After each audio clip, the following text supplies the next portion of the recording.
तेलंगाना में battalion police और इनकी बीवियों का एहतजाज, 39 कांस्टेबल सस्पेंड। तेलंगाना में बटालियन पुलिस ने एकसाम पुलिस पॉलिसी के निफाज का मुतालिबा करते हुए गुज़िश्ता चंद दिनों सड़कों पर निकलकर प्रोटेस्ट एहतजाज दर्ज कर रहे हैं। एहतजाजी सरगर्मियों में कांस्टेबल्स और कांस्टेबल्स की बीवियां अरकान ख़ानदान भी शिरकत कर रही थी।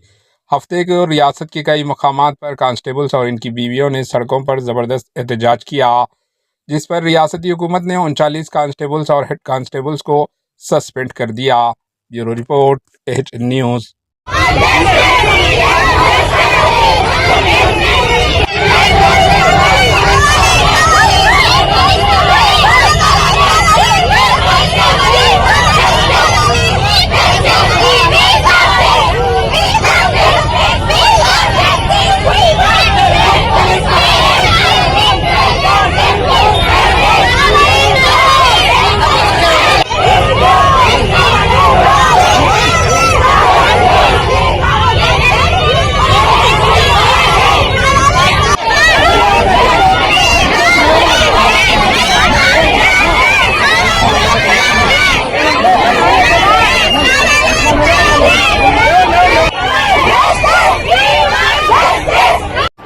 AHA न्यूज़ को लाइक करें, शेयर करें और सब्सक्राइब करना ना भूलें।